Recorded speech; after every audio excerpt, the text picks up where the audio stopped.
Hello दोस्तों, नमस्कार। LP सरकारी जॉब चैनल पर आपका हार्दिक स्वागत और अभिनंदन करता हूं। आपके उज्जवल भविष्य कामना के साथ इस सेशन का शुरुआत कर रहा हूं। ये सेशन कक्षा 6 का है। कक्षा 6 पाठ 1 सेशन 2। इसका एक भाग आपके पास पहुंच चुका है।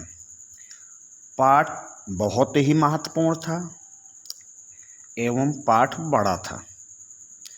आप बहुत छोटे हैं तो आपको एक साथ एक पाठ को आपके पास भेजना ठीक नहीं था।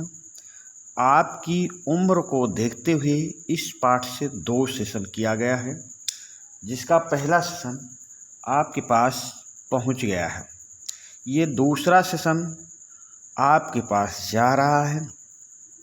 तो आपकी उम्र को देखते हुए इस पाठ के 2 पार्ट किए गए हैं। इस पाठ के 2 सेशन किए गए हैं। पहला सेशन आप पढ़ चुके होंगे। आशा करता हूँ आपको अच्छा लगा होगा, कंठस्थ हुआ होगा। दूसरा सेशन आपके पास जा रहा है। इन दोनों सेशन के माध्यमों से मैं ये आशा करूँगा कि आपको ये पाठ अच्छी तरह से याद हो जाएगा, कंठस्थ हो जाएगा। इस पाठ से आपके भविष्य में आने वाले अनेक प्रश्न बनेंगे। जहाँ से इस पाठ में कोई भी महत्वपूर्ण बात दिखी, उस पर मैं प्रश्न बना के, बहुविकल्पी प्रश्न बना के आपके पास भेज रहा हूँ। तो चलिए दूसरे सेशन की हम शुरुआत करते हैं। पाठ का नाम है हमारा सौरमंडल। पुस्तक का नाम है पृथ्वी और हमारा समाज। इससे बहुविकल्पी प्रश्न जो भी बनाए हैं, उन बहुविकल्पी प्रश्नों को हम यहाँ पर देखते हैं। जैसा कि पहला प्रश्न आपकी स्क्रीन पर आ गया है। पहला प्रश्न है, पृथ्वी अपने अक्ष पर चक्कर लगाने में कितना समय लगाती है? पृथ्वी अपने अक्ष पर चक्कर लगाने में कितना समय लगाती है? तो 58.6 दिन, 243 दिन, 24 घंटे या ऑप्शन डी 24 घंटे 37 मिनट। तो चलिए भाई, हम इसका उत्तर आपको बताने का प्रयास करते हैं। 58.6 दिन अपने अक्ष पर चक्कर लगाने में बुध को लगता है। किसको? बुध को। नोटबुक में ऐसा ही लिखने का प्रयास करें। यहाँ पे हम हर ग्रह के बारे में क्वेश्चन बनाएंगे तो प्रश्नों की संख्या बहुत अधिक हो जाएगी। तो इसलिए हर ऑप्शन के सामने वो अपने अक्ष पर कितने समय में एक चक्कर लगाती है, वो हम हर ग्रह के सामने हर समय लिखा जा रहा है कितने समय में वो ग्रह चक्कर लगाती है। तो नोटबुक में ऐसा ही लिखने का प्रयास करेंगे। तो बुध अपने अक्ष पर 58.6 दिन में एक चक्कर लगाता है। अब 243 दिन है, तो 243 दिन में शुक्र अपने अक्ष पर एक चक्कर लगाता है। शुक्र अपने अक्ष पर 243 दिन में एक चक्कर लगाता है। अब 24 घंटे है ऑप्शन में, तो 24 घंटे में पृथ्वी अपने अक्ष पर एक चक्कर लगाती है 24 घंटे में। आप अगला देखते हैं। अगला है 24 घंटे 37 मिनट। तो 24 घंटे 37 मिनट में एक चक्कर लगाते हैं मंगल ग्रह। मंगल ग्रह चारों ऑप्शन लिखेंगे तो चारों के सामने ग्रहों का नाम भी लिख लेंगे। आपको भविष्य के लिए अच्छा वरदान साबित होगा। ऐसे प्रश्नों को एक डायरी में बनाएं, बार बार पढ़ें, और मैं आपको ये सलाह देता हूँ कि आप सेशन को 2-3 बार देखने के बाद ही नोटबुक में लिखें, ताकि आपको अच्छी तरह पाठ के बारे में, प्रश्नों के बारे में जानकारी प्राप्त हो जाए। तो 58.6 दिन में बुध एक चक्कर लगाता है, 243 दिन में शुक्र अपने अक्ष पर एक चक्कर लगाता है, 24 घंटे में पृथ्वी 24 घंटे में पृथ्वी अपने अक्ष पर एक चक्कर लगाती है, और 24 घंटे 37 मिनट में मंगल ग्रह अपने अक्ष पर एक चक्कर लगाता है। आपका प्रश्न है, पृथ्वी अपने अक्ष पर चक्कर लगाने में कितना समय लगाती है? तो ऑप्शन सी देखेंगे। ऑप्शन सी के सामने पृथ्वी है। पृथ्वी अपने अक्ष पर 24 घंटे में एक समय लगा रही, तो प्रश्न नंबर 1 का ऑप्शन सी सही उत्तर हो जाएगा। पर हर ऑप्शन के सामने उस ग्रह का नाम जरूर नोटबुक में लिखें। प्रश्न नंबर 2 पे आ जाएं।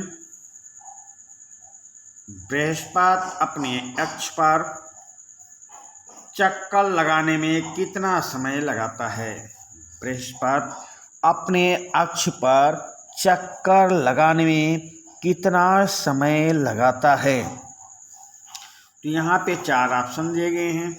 तो देखिए, 9 घंटे 55 मिनट 9 घंटे 55 मिनट में बृहस्पति अपने स्थान पर एक चक्कर लगाता है।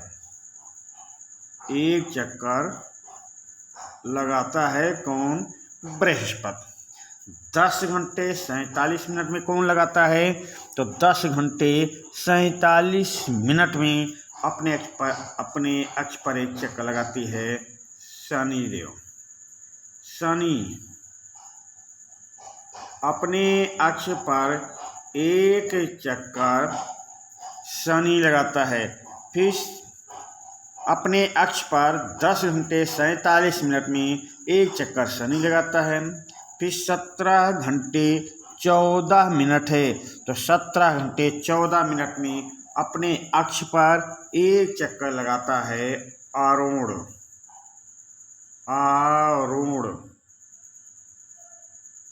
आप 16 घंटा बचा है। ऑप्शन 16 घंटा, ऑप्शन डी 16 घंटा में कौन अपने अक्ष पर एक चक्कर लगाता है? तो 16 घंटे में अपने अक्ष पर चक्कर लगाने वाला ग्रह है, वह ग्रह है वरुण। समझिए। अब आपका प्रश्न है, बृहस्पति अपने अक्ष पर एक चक्कर लगाने में कितना समय लगाता है? तो देखा, ऑप्शन ए के सामने 9 घंटे 55 मिनट के सामने बृहस्पति आया है, यानी आपका उत्तर होगा ऑप्शन ए। तो ये ऑप्शन चारों लिखेंगे, तो ऑप्शन के सामने चारों ग्रहों के नाम लिखना बहुत ज़रूरी है। तो चलिए, प्रश्न नंबर 2 का ऑप्शन ए सही उत्तर होगा। बृहस्पति अपनी अक्ष पर चक्कर लगाने में 9 घंटा 55 मिनट समय लेता है। चलिए अगले प्रश्न पे चलते हैं। प्रश्न नंबर 3, सूर्य से पृथ्वी की दूरी कितने किलोमीटर है? सूर्य से पृथ्वी की दूरी लगभग कितने किलोमीटर है? तो सूर्य से दूरी, यहाँ सूर्य से पृथ्वी की दूरी पूछा जा रहा है।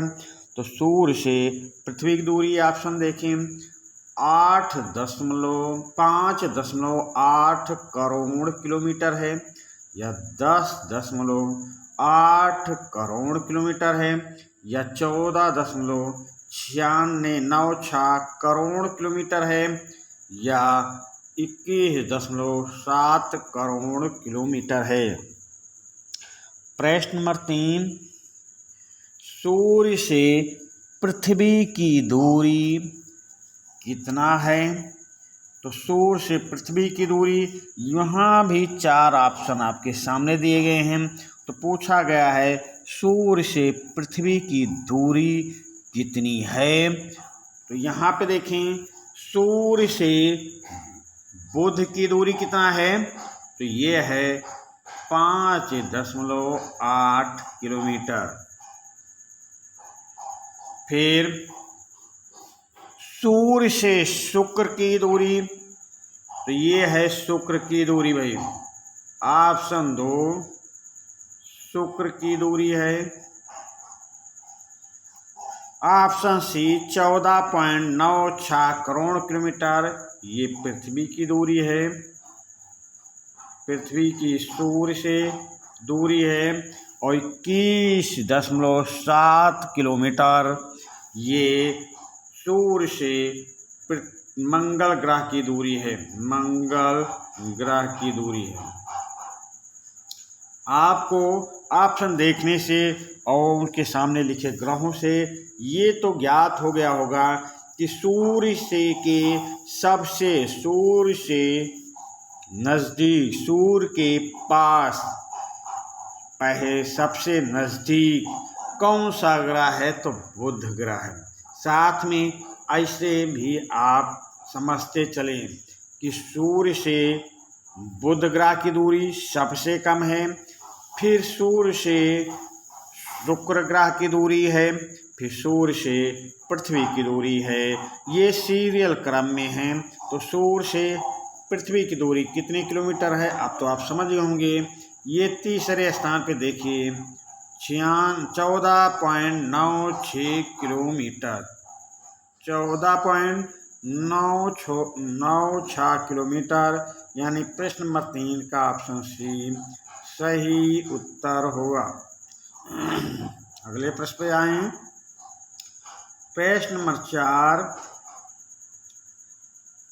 सूर्य से शनि ग्रह की दूरी कितने करोड़ किलोमीटर है। सूर्य से शनि ग्रह की दूरी कितने करोड़ किलोमीटर है, तो 77.8 करोड़ किलोमीटर है, या 142.7 करोड़ किलोमीटर है, या 287 करोड़ किलोमीटर है, या 449.7 करोड़ किलोमीटर है। प्रश्न नंबर 4, सूर्य से शनि ग्रह की दूरी कितने करोड़ किलोमीटर है। तो यहाँ पे देखेंगे तो सूर्य से शनि ग्रह की दूरी 142.7 करोड़ किलोमीटर है। तो ऑप्शन बी, शनि ग्रह की दूरी सूर्य से 142.7 करोड़ किलोमीटर है। यहाँ पर और चारों ऑप्शन की व्याख्या देख लेते हैं। 77.8 करोड़ किलोमीटर किसकी दूरी है, तो ये दूरी है बृहस्पति की, ये बृहस्पति की दूरी है, बृहस्पति की दूरी है, बृहस्पति। फिर 287 करोड़ किलोमीटर किसकी दूरी है, तो ये है अरुण की, 287 करोड़ किलोमीटर दूरी किसकी है, अरुण की। फिर ऑप्शन डी देखें, 449.7 करोड़ किलोमीटर किसकी दूरी है, तो ये दूरी है वरुण की। यानी यहाँ भी सीरियल से दूरी दिया गया है। तो सूर्य से शनि ग्रह की दूरी, ये बार बार बोल रहा हूँ कि हर ऑप्शन के सामने ये जो 4 ऑप्शन दिए गए हैं उनके सामने ग्रह का नाम लिख रहा हूँ, उन ग्रहों का भी नाम लिखते जाएंगे, क्योंकि अगर तोड़ मड़ोड़ करके हर ग्रह के बारे में पूछेंगे तो प्रश्न ज़्यादा बनेंगे। तो व्याख्या में सभी ग्रहों के बारे में आपको बता रहा हूँ। तो ऑप्शन के सामने इन ग्रहों का नाम भी नोटबुक में लिखेंगे और सेशन को कम से कम 2-3 बार ज़रूर देखें, तभी आपको ये पाठ अच्छी तरह से कंठस्थ होगा। तो चलिए प्रश्न नंबर 4, सूर्य से शनि ग्रह की दूरी कितने करोड़ किलोमीटर है? तो 142.7 करोड़ किलोमीटर है। प्रश्न नंबर 4 का ऑप्शन बी सही उत्तर होगा। प्रश्न नंबर 4 यहाँ भी है, प्रश्न अलग है। तो चलिए पृथ्वी ग्रह का रंग कैसा है? पृथ्वी ग्रह का रंग कैसा है? भूरा है, हल्का पीला है, नीला हरा है या लाल भूरा है? पृथ्वी ग्रह का रंग कैसा है? भूरा है। तो भूरा रंग किसका है? बुध का है भाई। भूरा रंग बुध का है। भूरा रंग बुध का है। हल्का पीला रंग किसका है? हल्का पीला रंग किसका है? तो हल्का पीला रंग शुक्र का है। हल्का पीला रंग शुक्र का है। नीला हरा रंग किसका है? तो नीला हरा रंग पृथ्वी का है। पृथ्वी का है। और लाल भूरा रंग किसका है? तो लाल भूरा रंग है मंगल का। लाल भूरा रंग मंगल का है। यहाँ आपसे पृथ्वी का रंग कैसा है पूछा जा रहा, तो आप देखेंगे पृथ्वी का रंग नीला हरा, यानी ऑप्शन सी सही उत्तर होगा। प्रश्न नंबर 4 का ऑप्शन सी सही उत्तर होगा, नीला हरा। अगले प्रश्न पे आ जाएं। प्रश्न नंबर 6, वरुण ग्रह का रंग कैसा है? वरुण ग्रह का रंग कैसा है? गुलाबी रंग पर सफेद पट्टी है, या सुनहरा पीला है, या आसमानी है, या गहरा आसमानी है? तो गुलाबी रंग पर सफेद पट्टी किस ग्रह की है? तो वो है बृहस्पति ग्रह की। बृहस्पति ग्रह की। बृहस्पति ग्रह। सुनहरा पीला रंग किस ग्रह का है? तो सुनहरा पीला रंग शनि ग्रह का है। आसमानी रंग किसका है? तो आसमानी रंग अरुण का है। आसमानी रंग अरुण का है। और गहरा आसमानी किसका है? तो वरुण का है। गहरा आसमानी वरुण का है। आपसे वरुण ग्रह का रंग पूछा गया है, यानी गहरा आसमानी है, यानी ऑप्शन डी सही उत्तर होगा। तो प्रश्न नंबर 6 का ऑप्शन डी सही उत्तर है। वरुण ग्रह का रंग कैसा है? गहरा आसमानी। चलिए अगले प्रश्न पर आते हैं। पृथ्वी ग्रह के उपग्रह कितने हैं? पृथ्वी ग्रह के उपग्रह कितने हैं?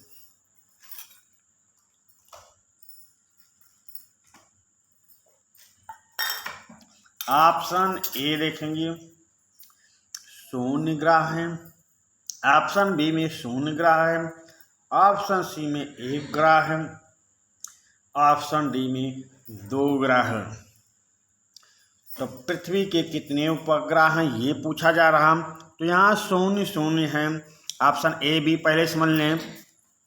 तो ऑप्शन ए में शून्य और ऑप्शन बी में शून्य है। तो यानी बुध और शुक्र के, बुध एवं शुक्र के कोई उपग्रह नहीं है। बुध एवं शुक्र का कोई उपग्रह नहीं है। तो ये 2 ऑप्शन तो यहीं कट गए। फिर ऑप्शन सी में 1, ऑप्शन डी में 2। तो पृथ्वी का उपग्रह पूछा जा रहा है, यानी चंद्रमा है। चंद्रमा। और 2 उपग्रह मंगल के। तो मंगल के 2 उपग्रह हैं, ये मंगल के उपग्रह हैं और ये पृथ्वी का उपग्रह है। आपको पृथ्वी का उपग्रह सही रूप से जानकारी होनी चाहिए। तो पृथ्वी ग्रह के उपग्रह कितने हैं? तो एक उपग्रह है, पृथ्वी ग्रह का एक उपग्रह है, और वो भी कौन सा उपग्रह है? चंद्रमा है। चंद्रमा है। मंगल ग्रह के 2 उपग्रह हैं। ये आप साथ में ध्यान रखेंगे कि मंगल ग्रह के भी 2 उपग्रह हैं। चलिए अगले प्रश्न पे चलते हैं। प्रश्न नंबर 8, बृहस्पति ग्रह के कितने उपग्रह हैं? बृहस्पति ग्रह के कितने उपग्रह हैं? तो बृहस्पति ग्रह के कितने उपग्रह हैं? तो सबसे बड़ा ग्रह कौन सा है? बृहस्पति। सबसे बड़ा ग्रह कौन सा है? बृहस्पति। तो हम आपको बताते हैं बृहस्पति ग्रह के उपग्रहों की संख्या भी सबसे ज़्यादा है। तो बृहस्पति ग्रह के उपग्रह हैं 69। 62 उपग्रह किसके हैं? तो 62 उपग्रह हैं शनि के। 27 उपग्रह किसके हैं? अरुण के।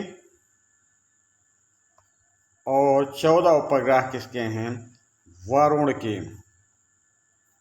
एक बात यहाँ पे जरूर कंठस्थ कर लें, सूर्य से पृथ्वी की दूरी या सूर्य से शुक्र की दूरी या सूर्य से अन्य ग्रहों की दूरी, आप एक बार पहले इसको अच्छी तरह कंठस्थ कर लें। तो सूर्य से दूरी की ग्रहों के क्रम में सबसे कम से ज़्यादा की ओर आपको बता रहे हैं। बुध है, फिर शुक्र है, फिर बृहस्पति है, फिर मंगल है, फिर बीच में कुछ वलय हैं, छोटे छोटे क्षुद्र ग्रह हैं, वो भी सूर्य की परिक्रमा करते हैं। पर इन 4 ग्रहों के बाद वो क्षुद्र ग्रह हैं। उसके बाद फिर बृहस्पति है, फिर शनि है, फिर अरुण है, फिर वरुण है। तो ये सूर्य से दूरी के क्रम में, बढ़ते क्रम में मैंने आपको बताया। ये भी अच्छी तरह से आप लोग याद कर लें। ये अच्छी तरह से आपको कंठस्थ होगा, तब आप उत्तर देने में आसानी होगी आपको।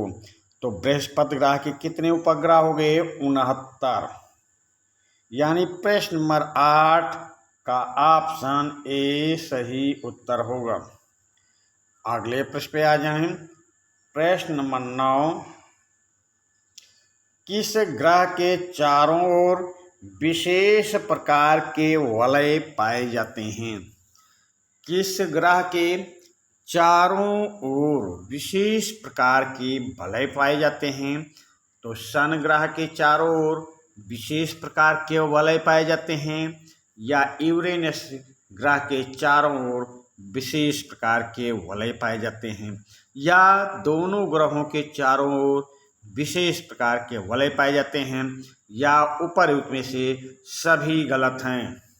तो प्रश्न नंबर 9, किस ग्रह के चारों ओर विशेष प्रकार के वलय पाए जाते हैं? तो प्रश्न नंबर 9 का सही उत्तर होगा ऑप्शन सी, दोनों ग्रहों के चारों ओर विशेष प्रकार के वलय पाए जाते हैं। प्रश्न नंबर 10 पे आ जाएं। हमारी पृथ्वी का एकमात्र उपग्रह है, ग्रह नहीं, उपग्रह है, उपग्रह है,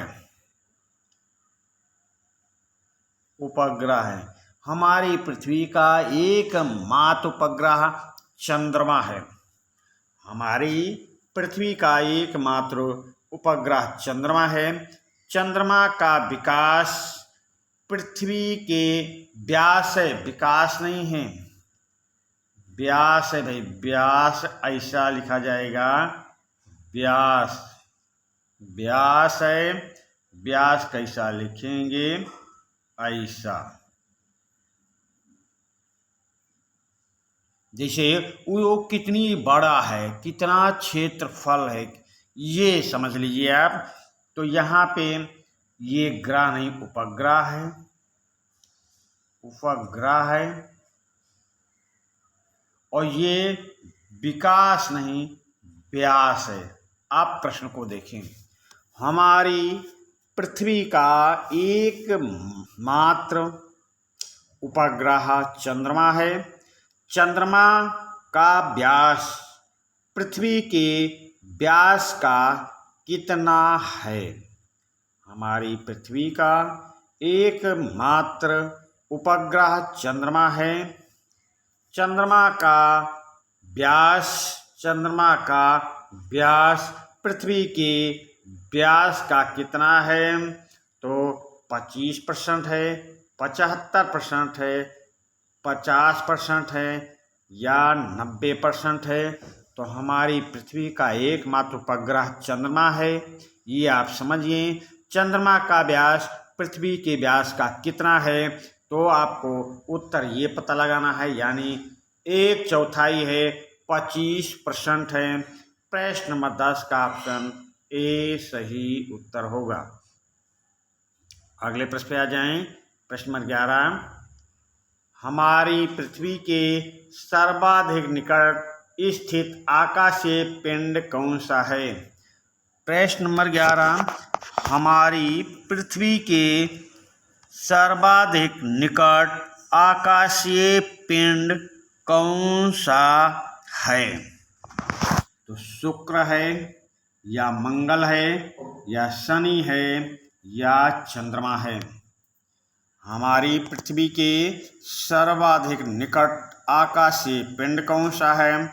शुक्र है, मंगल है, शनि है या चंद्रमा है?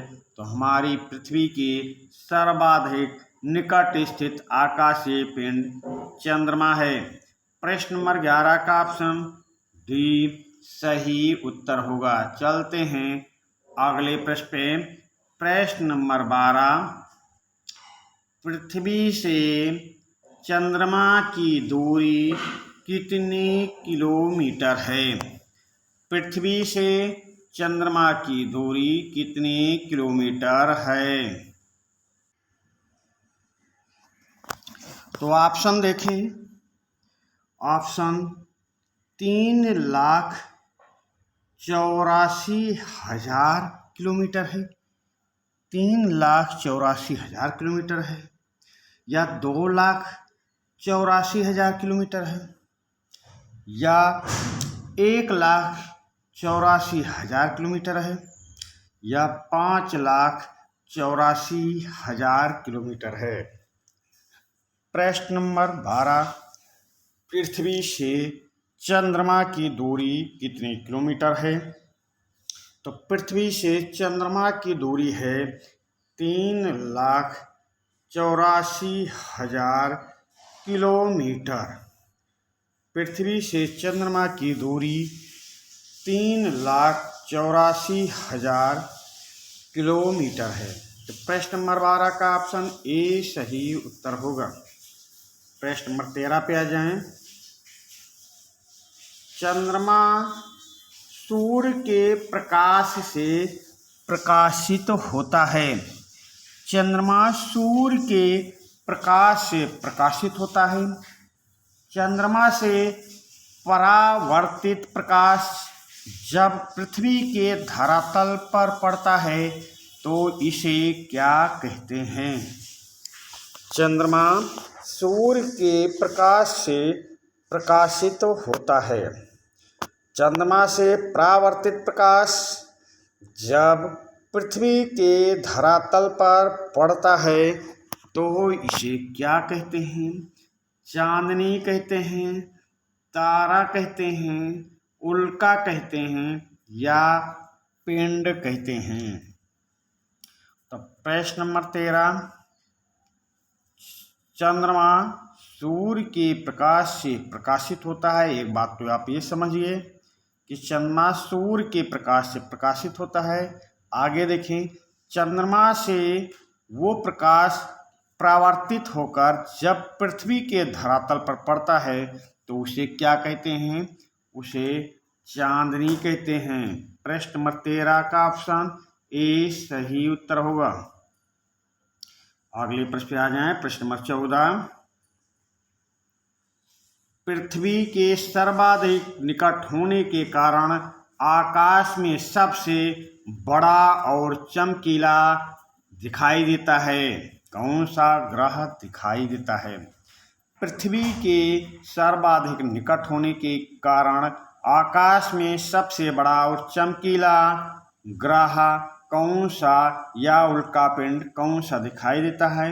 ये शुक्र दिखाई देता है, या शनि दिखाई देता है, या बृहस्पति, या चंद्रमा। प्रश्न नंबर 14। पृथ्वी के सर्वाधिक निकट होने के कारण यह रात के आकाश में सबसे बड़ा और चमकीला दिखाई देने वाला उल्कापिंड है चंद्रमा। प्रश्न नंबर 14 का ऑप्शन डी सही उत्तर होगा। अगले प्रश्न पे आ जाएं। प्रश्न नंबर 15। अरुण ग्रह का उपग्रह। अरुण ग्रह का उपग्रह, अभी हमने बताया था अरुण ग्रह के कितने उपग्रह हैं, तो अरुण ग्रह के उपग्रह थे कितने? 27। अभी अभी पिछले प्रश्नों में आप देख चुके हैं। अरुण ग्रह का उपग्रह उसके चारों ओर किस प्रकार परिक्रमा करता है? चारों ओर किस प्रकार परिक्रमा करता है? समझिए, चारों ओर किस प्रकार परिक्रमा करता है। तो भाई ये बताना है कि वो किस प्रकार परिक्रमा करता है अरुण ग्रह का उपग्रह। तो अरुण ग्रह का उपग्रह किस प्रकार परिक्रमा कर रहा है? तो घड़ी की सुई की दिशा में परिक्रमा करता है, या घड़ी की सुई की विपरीत दिशा में परिक्रमा करता है, या अरुण ग्रह का उपग्रह परिक्रमा करता ही नहीं है, या उपर्युक्त सभी ऑप्शन गलत हैं।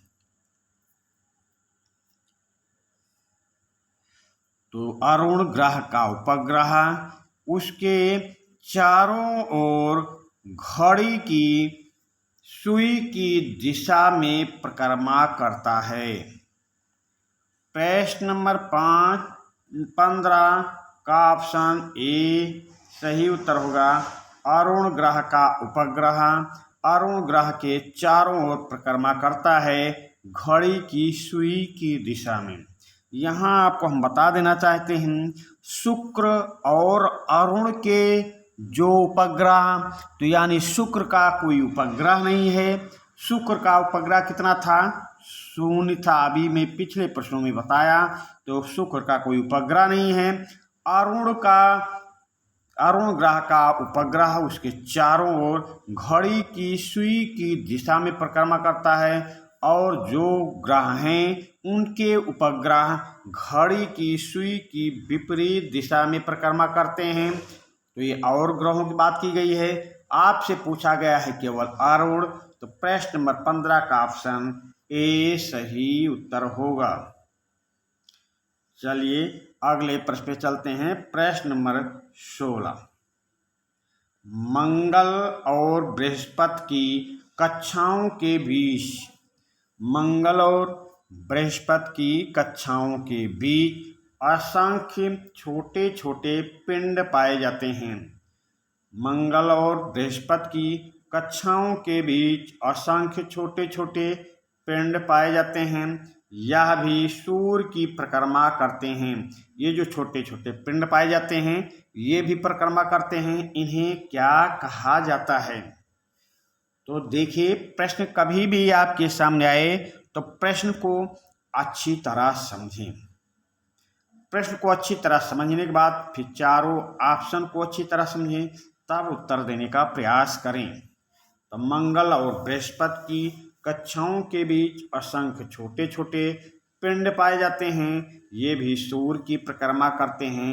इन्हें क्या कहा जाता है? क्षुद्र ग्रह, या उल्कापिंड, या पुच्छल तारे, या धूमकेतु। तो प्रश्न नंबर 16 का सही उत्तर होगा मंगल और बृहस्पति की कक्षाओं के बीच छोटे छोटे क्षुद्र ग्रह पाए जाते हैं और ये भी सूर्य की परिक्रमा करते हैं, यानी प्रश्न नंबर 16 का ऑप्शन ए सही उत्तर होगा। प्रश्न नंबर 16 दो बार आया है पर प्रश्न अलग है। धूल व गैसों से निर्मित छोटे छोटे पिंड अंतरिक्ष में घूमते रहते हैं। धूल व गैसों से निर्मित छोटे छोटे पिंड अंतरिक्ष में घूमते रहते हैं। जब यह पिंड घूमते घूमते पृथ्वी के वायुमंडल में प्रवेश कर जाते हैं, जब यह पिंड घूमते घूमते पृथ्वी के वायुमंडल में प्रवेश कर जाते हैं तो घर्षण के कारण यह जलने लगते हैं तथा तेजी से पृथ्वी की ओर बढ़ते हैं। इसे क्या कहा जाता है? घर्षण के कारण ये जलने लगते हैं और तेजी से पृथ्वी की ओर बढ़ने लगते हैं। इन्हें क्या कहा जाता है?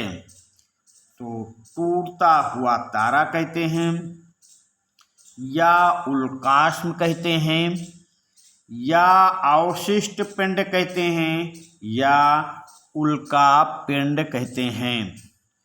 तो प्रश्न नंबर 16 को प्रश्न को अच्छी तरह से ध्यानपूर्वक पहले पढ़ेंगे, उसके बाद में चारों ऑप्शन को अच्छी तरह से देखेंगे, फिर उत्तर करने का प्रयास करेंगे।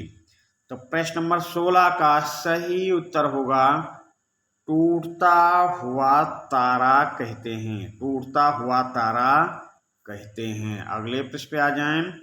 प्रश्न नंबर 17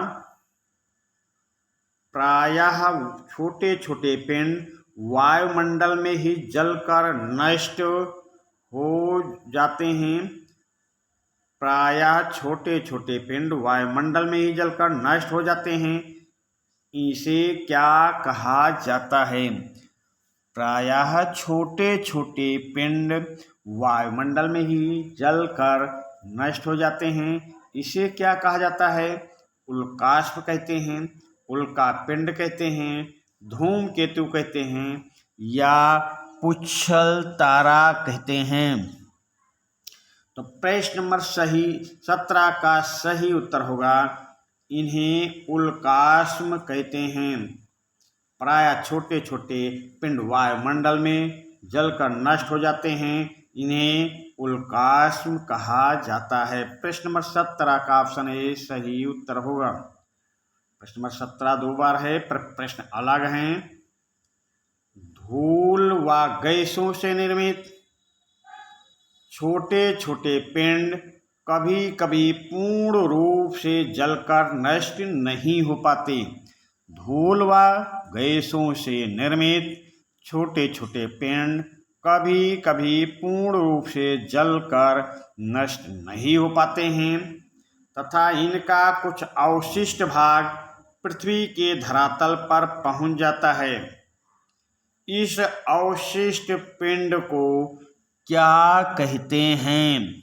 तो इस अवशिष्ट पिंड को क्या कहेंगे भाई? धूल व गैसों से निर्मित छोटे छोटे पिंड कभी कभी पूर्ण रूप से जलकर नष्ट नहीं हो पाते हैं तथा इनका कुछ अवशिष्ट भाग पृथ्वी के धरातल पर पहुंच जाता है। इस अवशिष्ट पिंड को या अवशिष्ट भाग को क्या कहते हैं? उल्का पिंड कहते हैं, धूमकेतु कहते हैं, आकाशीय पिंड कहते हैं, या टूटा हुआ तारा कहते हैं। तो प्रश्न नंबर 17 का सही उत्तर होगा इन्हें उल्का पिंड कहते हैं। प्रश्न नंबर 17 का ऑप्शन ए सही उत्तर होगा। अगले प्रश्न पे आ जाएं। प्रश्न नंबर 18 पुच्छल तारे अथवा धूमकेतु किसके बने आकाशीय पिंड होते हैं? पुच्छल तारे तथा धूमकेतु किसके बने आकाशीय पिंड होते हैं? चट्टानों से बने होते हैं, बर्फ से बने होते हैं, धूल से बने होते हैं, गैसों से बने होते हैं या उपर्युक्त सभी के बने होते हैं। तो प्रश्न नंबर 18, पुच्छल तारे अथवा धूमकेतु किसके बने आकाशीय पिंड होते हैं? तो चट्टानों से, बर्फ से, धूल से, गैसों से, सभी से बने होते हैं। तो प्रश्न नंबर 18 का ऑप्शन ई सही उत्तर होगा। चलते हैं अगले प्रश्न पे। प्रश्न नंबर 19, नेपच्यून के पास सौर मंडल के आखिरी सिरों पर एक तस्तरी है, करी नहीं है, तस्करी नहीं, तस्तरी है, तस्तरी है, ठीक। तस्तरी के आकार की एक विशाल पट्टी है, इसे क्या कहा जाता है? नेपच्यून के पास सौर मंडल के आखिरी सिरों पर एक तस्तरी के आकार की विशाल पट्टी है, इसे क्या कहा जाता है? कुइपर मेखला कहा जाता है, धूमकेतु कहा जाता है, प्लूटो कहा जाता है या आकाश गंगा कहा जाता है। तो प्रश्न नंबर 19, नेपच्यून के पास सौर मंडल के आखिरी सिरों पर एक तस्तरी के आकार की विशाल पट्टी है, इसी को कहा जाता है कुइपर मेखला। प्रश्न नंबर 19 का ऑप्शन ए सही उत्तर होगा। प्रश्न नंबर 19 का ऑप्शन ए सही उत्तर है। प्रश्न नंबर 20 पे आ जाएं। हमारे सौर मंडल में 2006 के पहले कितने ग्रह माने जाते थे? हमारे सौर मंडल में 2006 के पहले कितने ग्रह माने जाते थे? 5 ग्रह, 8 ग्रह, 9 ग्रह या 11 ग्रह? हमारे सौर मंडल में 2006 के पहले कितने ग्रह माने जाते थे? तो 2006 के पहले 9 ग्रह माने जाते थे। 2006 के बाद यम को हटा दिया गया था तो 8 ग्रह बचे। तो प्रश्न 20 का सही उत्तर ऑप्शन सी होगा। प्रश्न 20 का सही ऑप्शन सी 9 ग्रह। अगले प्रश्न पे आ जाएं। प्रश्न नंबर 21, 24 अगस्त 2006 को अंतर्राष्ट्रीय खगोलीय संघ ने 24 अगस्त 2006 को अंतर्राष्ट्रीय खगोलीय संघ ने किस ग्रह को ग्रहों की श्रेणी से हटा दिया था? प्रश्न नंबर 21, 24 अगस्त 2006 को अंतर्राष्ट्रीय खगोलीय संघ ने किस ग्रह को ग्रहों की श्रेणी से हटा दिया था? बृहस्पति को, शनि को, यम को या वरुण को? तो 24 अगस्त 2006 को अंतर्राष्ट्रीय खगोलीय संघ ने किस ग्रह को, यानी एम को, यम को ग्रहों की श्रेणी से हटा दिया गया। अब 9 ग्रह के बजाय 8 ग्रह ही बचे हैं। प्रश्न नंबर 21 का ऑप्शन सी सही उत्तर होगा। प्रश्न नंबर 21 2 बार है, ये दूसरा प्रश्न है। देखिए भाई, दूसरा प्रश्न भी देखें, प्रश्न अलग है। अपने तारों भरे खुले आकाश में एक ओर से दूसरी ओर तक फैली चौड़ी सफेद पट्टी की तरह चमकदार पथ को देखा है। आपने, ये अपने नहीं, आपने तारों भरे खुले आकाश में, आपने तारों भरे खुले आकाश में एक ओर से दूसरी ओर तक फैली चौड़ी सफेद पट्टी की तरह चमकदार पथ को देखा है। यह करोड़ों तारों का समूह है। यह करोड़ों तारों का समूह है। इस पट्टी को क्या कहते हैं? मंदाकिनी कहते हैं, मिल्की कहते हैं, सर्पिलाकार तस्तरी कहते हैं या आकाश गंगा कहते हैं। तो प्रश्न नंबर 21, आपने तारों भरे खुले आकाश में एक ओर से दूसरी ओर तक फैली चौड़ी सफेद पट्टी की तरह चमकदार पथ को देखा है। यह करोड़ों तारों का समूह है। इस पट्टी को कहते हैं आकाश गंगा। प्रश्न नंबर 21 का ऑप्शन डी सही उत्तर होगा। अगले प्रश्न पे चलते हैं। प्रश्न नंबर 22,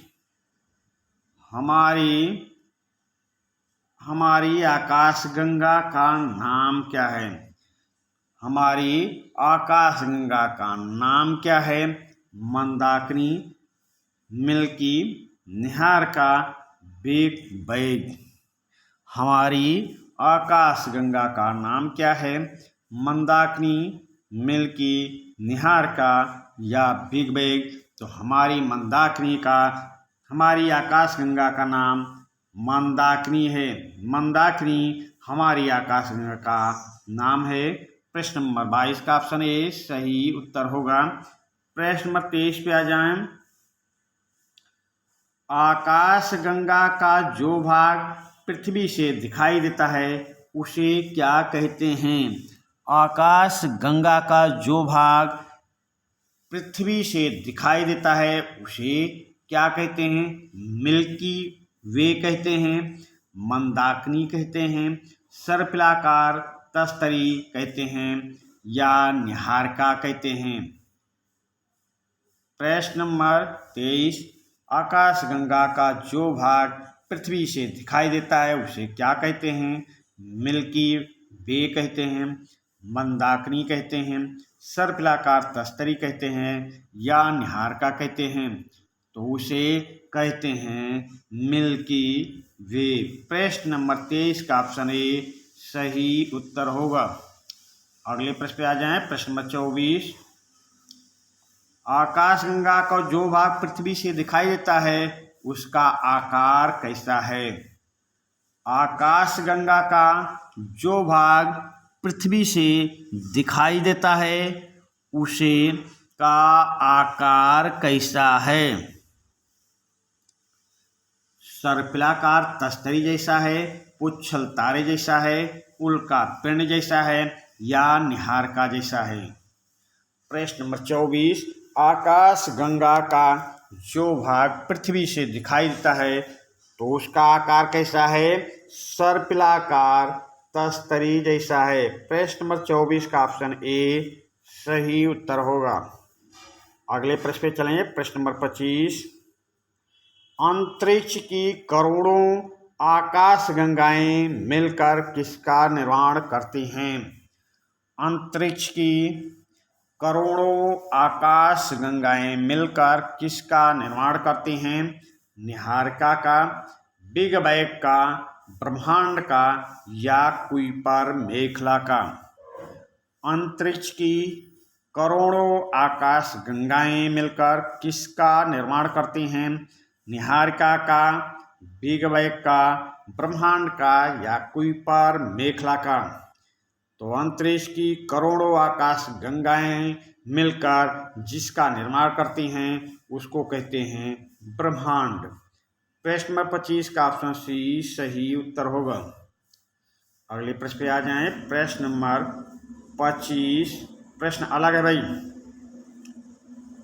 आज से लगभग 13 अरब वर्ष पहले पूरा का पूरा ब्रह्मांड एक गर्म और सघन छोटे से गोले के रूप में था।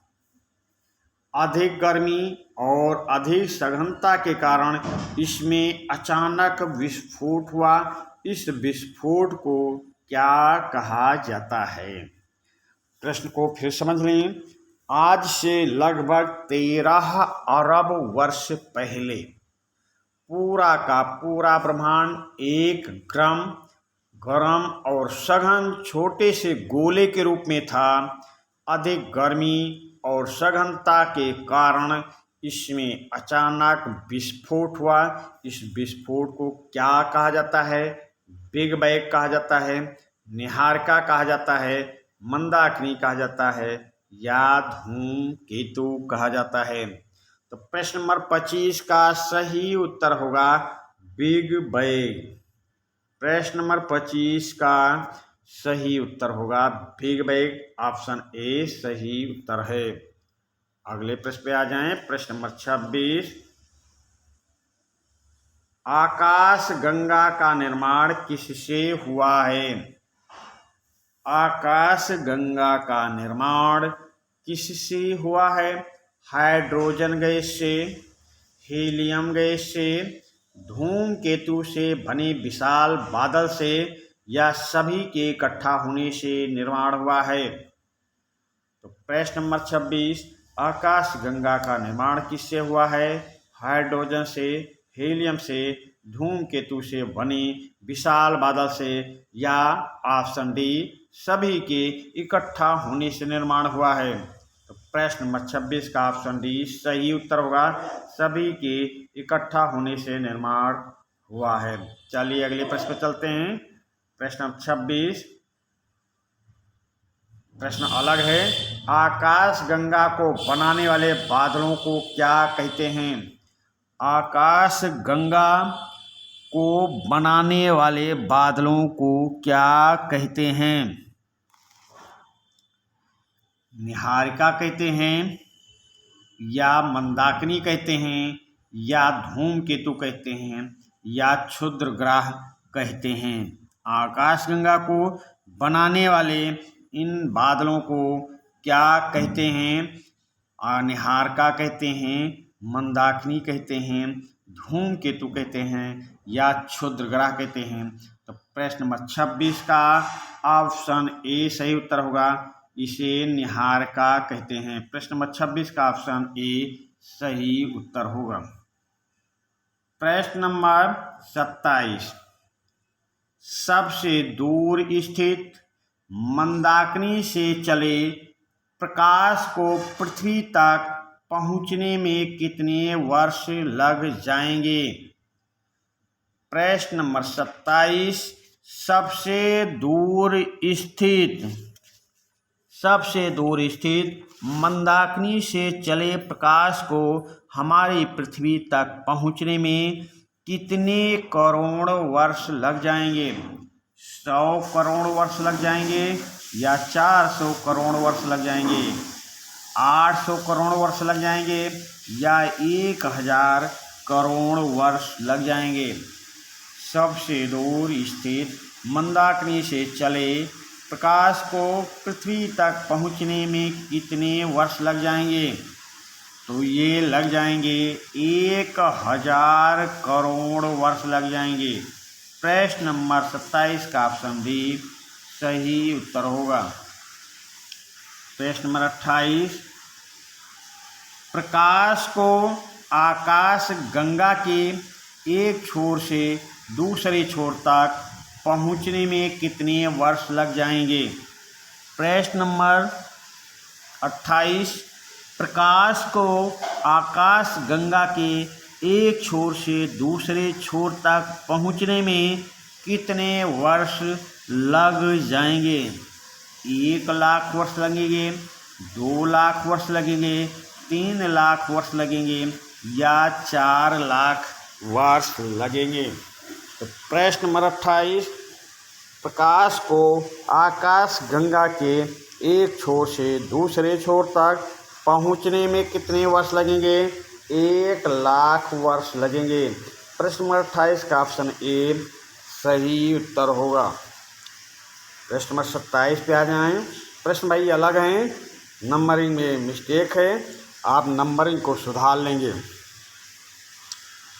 प्रकाश 3 लाख किलोमीटर प्रति सेकंड की गति से चलता है। प्रकाश 3 लाख किलोमीटर प्रति सेकंड की गति से चलता है। फिर भी सौर मंडल पार करने में कितना समय लगता है? फिर भी सौर मंडल पार करने में कितना समय लगता है? प्रकाश 3 लाख किलोमीटर प्रति सेकंड की गति से चलता है। फिर भी सौर मंडल पार करने में कितना समय लगता है? 24 घंटे लगते हैं, 36 घंटे लगते हैं, 48 घंटे लगते हैं या 60 घंटे लगते हैं? तो प्रकाश को चलने में, सौर मंडल को पार करने में कितना समय लगेगा? जबकि चाल है 3 लाख किलोमीटर प्रति सेकंड। 3 लाख किलोमीटर प्रति सेकंड की गति से प्रकाश की चाल है, फिर भी सौर मंडल को पार करने में 24 घंटे लगते हैं। प्रश्न नंबर 27 का ऑप्शन ए सही उत्तर होगा। प्रश्न नंबर 28 पे आ जाएं। आकाश गंगा की केंद्र में एक विशाल होल है जो गुरुत्व केंद्र का कार्य करता है, इसे क्या कहा जाता है? आकाश गंगा के केंद्र में एक विशाल होल है जो गुरुत्व केंद्र का कार्य करता है, इसे क्या कहा जाता है? ब्लैक होल, मंदाकिनी, निहारिका या धूमकेतु? तो आकाश गंगा के केंद्र में एक विशाल होल है जो गुरुत्व का कार्य करता है, इसे कहा जाता है ब्लैक होल। प्रश्न नंबर 28 का ऑप्शन ए सही उत्तर होगा। प्रश्न नंबर 29 पे आ जाएं। हमारा सूर्य अपनी आकाश गंगा में लगभग 100 अरब तारों में से एक तारा है। हमारा सूर्य अपनी आकाश गंगा में लगभग 100 अरब तारों में से एक तारा है। आज से लगभग 5 अरब वर्ष पूर्व सूर्य का जन्म कहाँ से हुआ? आज से लगभग 5 अरब वर्ष पूर्व सूर्य का जन्म कहाँ से हुआ? तो चलिए भाई, सूर्य का जन्म कहाँ से हुआ है? तो मंदाकिनी की बाहरी भुजा से, आकाश गंगा की बाहरी भुजा से, दोनों की बाहरी भुजा से, या ऊपर के सभी ऑप्शन ही गलत हैं। तो देखिए, मंदाकिनी क्या है? हमारी आकाश गंगा का दूसरा नाम मंदाकिनी है, और यहाँ मंदाकिनी आकाश गंगा दोनों दिया गया है, यानी दोनों एक ही बात है। तो आकाश गंगा मंदाकिनी की बाहरी भुजा से सूर्य का जन्म हुआ 5 अरब वर्ष पूर्व, यानी प्रश्न नंबर 29 का ऑप्शन सी सही उत्तर होगा, दोनों की बाहरी भुजा से। अगले प्रश्न पे चलते हैं। प्रश्न नंबर 30। सूर्य अपने जन्म से ही किसकी परिक्रमा कर रहा है? सूर्य अपने जन्म से ही किसकी परिक्रमा कर रहा है? आकाश गंगा के केंद्र की परिक्रमा कर रहा, या मंदाकिनी के केंद्र की परिक्रमा कर रहा, या सर्पिलाकार तस्तरी के आकार की परिक्रमा कर रहा, या उपर्युक्त सभी सही हैं। हमारी सूर्य अपने जन्म से ही किसकी परिक्रमा कर रहा है? तो ये आकाश गंगा के केंद्र की परिक्रमा कर रहा है।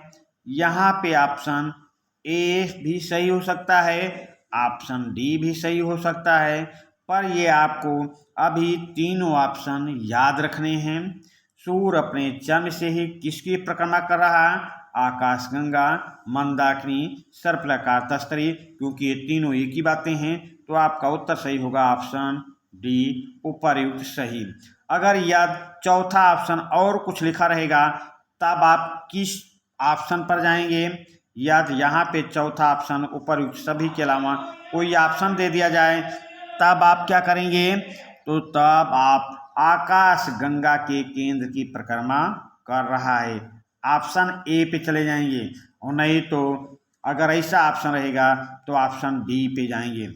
समझिए। तो चलिए अगले प्रश्न पे चलते हैं। प्रश्न नंबर 31, वर्तमान में सूर्य आकाश गंगा में कहाँ स्थित है? वर्तमान में सूर्य आकाश गंगा वर्तमान में सूर्य आकाश गंगा में कहाँ स्थित है? तो आकाश गंगा की बाहरी भुजा में, आकाश गंगा की दाहिनी भुजा में, आकाश गंगा की बाईं भुजा में, आकाश गंगा की बीच की भुजा में। तो वर्तमान में सूर्य आकाश गंगा की बीच की भुजा में स्थित है। प्रश्न नंबर 31 का ऑप्शन डी सही उत्तर होगा। अगले प्रश्न पे आ जाएं। ये आपकी पाठ पुस्तक से अभ्यास जो दिया गया है उसका हल किया जा रहा है, ताकि आपकी पाठ पुस्तक का अभ्यास भी आपको सही तरीके से कंठस्थ कराया जा सके। तो अभ्यास में क्या है भाई, देखते हैं। अभ्यास में पहला प्रश्न है, निम्नलिखित प्रश्नों के उत्तर संक्षेप में दीजिए। प्रश्न क्या हैं? आकाशीय पिंड से आप क्या समझते हैं? आकाशीय पिंड से आप क्या समझते हैं? तो पृथ्वी से आकाश में दिखाई देने वाली सभी चमकती हुई आकृतियां आकाशीय पिंड या खगोलीय पिंड कहलाते हैं। इनमें सूर्य, चंद्रमा, तारे आदि शामिल हैं। प्रश्न दूसरा देखें, ग्रह और उपग्रह में अंतर बताएं। ग्रह और उपग्रह में अंतर बताएं। तो ग्रह और उपग्रह में निम्नलिखित अंतर है। पहले ग्रह को देख लें। यह सूर्य के चारों ओर अंडाकार पथों पर चक्कर लगाते हैं। कौन? ग्रह। हमारी पृथ्वी भी एक ग्रह है। सौर मंडल में इनकी कुल संख्या 8 है। ये ग्रह के बारे में आप समझे। सूर्य के चारों ओर अंडाकार पथों पर चक्कर लगाते हैं। हमारी पृथ्वी एक ग्रह है। सौर मंडल में इनकी कुल संख्या 8 है। अब उपग्रह देखें। यह ग्रह के चारों ओर, यह ग्रह के चारों ओर अंडाकार पथों में चक्कर लगाते हैं। चंद्रमा पृथ्वी का उपग्रह है। सौर मंडल में इनकी कुल संख्या 64 है।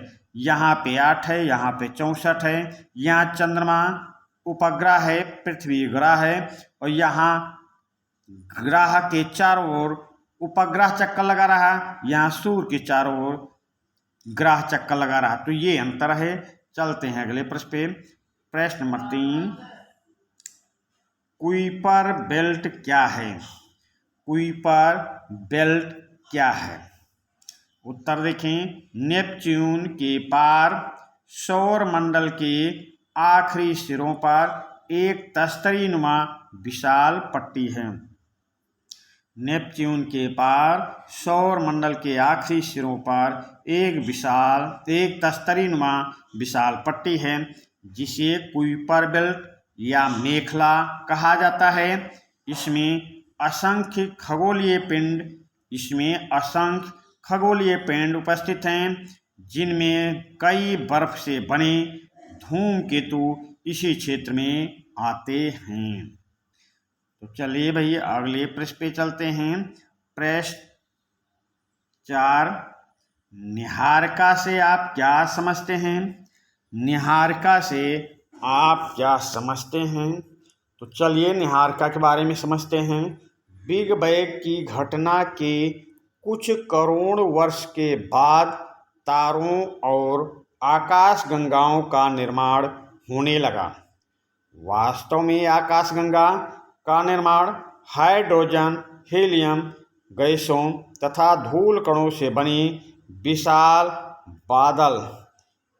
बादल के इकट्ठा होने से हुआ है। आकाशगंगा को बनाने वाले इन बादलों को निहारिका कहते हैं। बिग बैंग की घटना के कुछ करोड़ वर्ष के बाद तारों और आकाशगंगाओं का निर्माण होने लगा। वास्तव में आकाशगंगा का निर्माण हाइड्रोजन, हीलियम गैसों तथा धूल कणों से बने विशाल बादल के इकट्ठा होने से हुआ है। आकाशगंगा को बनाने वाले इन बादलों को निहारिका कहते हैं। चलते हैं अगले प्रश्न पे। आकाशगंगा किसे कहते हैं? हमारा सौरमंडल किस आकाशगंगा में है? हम आकाशगंगा किसे कहते हैं? हमारा सौरमंडल किस आकाशगंगा में है? तो आकाश में एक ओर से दूसरी ओर तक फैली चौड़ी सफेद पट्टी की तरह एक चमकदार पथ जो असंख्य तारों का समूह है, आकाशगंगा कहलाता है। हमारा सौरमंडल मंदाकिनी नामक आकाशगंगा में है। आकाश में एक ओर से दूसरी ओर तक फैली चौड़ी सफेद पट्टी की तरह एक चमकदार पथ है जो असंख्य तारों का समूह है, आकाशगंगा कहलाता है। हमारा सौरमंडल मंदाकिनी नामक आकाशगंगा में है। चलिए दूसरा प्रश्न है, सही जोड़े बनाइए। सही जोड़े बनाइए।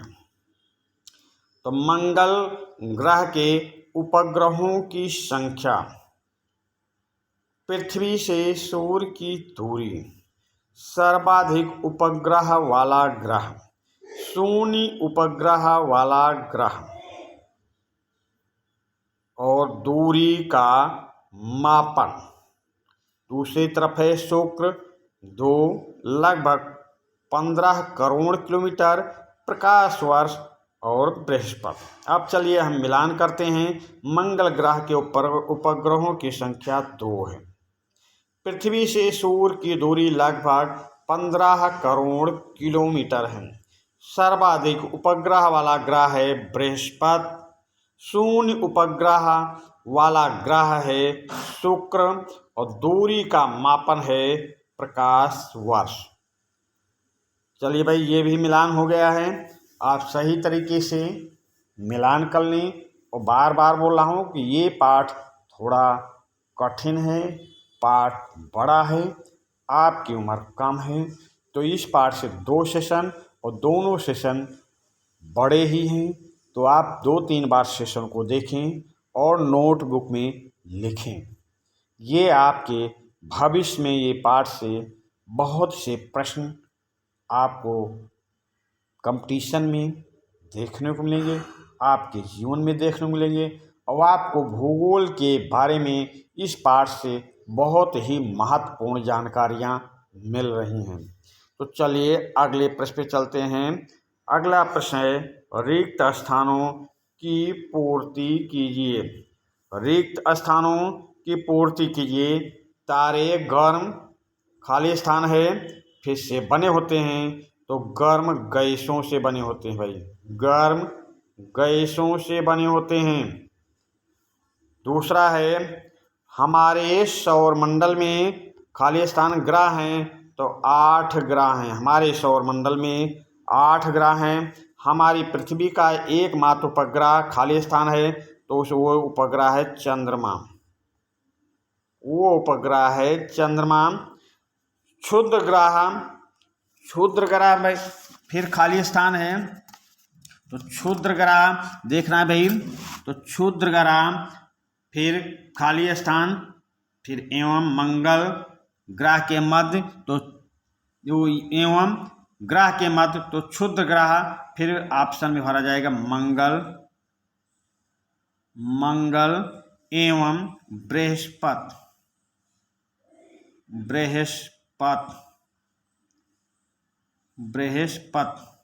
क्षुद्र ग्रह मंगल एवं बृहस्पति ग्रह के मध्य पाए जाते हैं। क्षुद्र ग्रह मंगल एवं बृहस्पति ग्रह के मध्य पाए जाते हैं। फिर से रिक्त स्थान की पूर्ति देखें। तारे गर्म गैसों से बने गोले हैं। हमारे सौरमंडल में 8 ग्रह हैं। हमारी पृथ्वी का एकमात्र उपग्रह चंद्रमा है। और ऑप्शन डी क्षुद्र ग्रह, प्रश्न डी क्षुद्र ग्रह मंगल एवं बृहस्पति ग्रह के मध्य पाए जाते हैं। क्षुद्र ग्रह मंगल एवं बृहस्पति ग्रह के मध्य पाए जाते हैं। ये देख लें। और नीचे में और उत्तर भी अलग से दे दिया हूँ। पहले में गैसों, दूसरे में पहले में गैसों भरा जाएगा, दूसरे में 8 भरा जाएगा, तीसरे में चंद्रमा भरा जाएगा और चौथे में मंगल एवं बृहस्पति भरा जाएगा। तो यहाँ भी ये उत्तर इसका दिया गया है और वहाँ भी हमने भर के आपको दिखा दिया है। तो चलिए इसी के साथ इस सेशन का समापन करते हैं। धन्यवाद।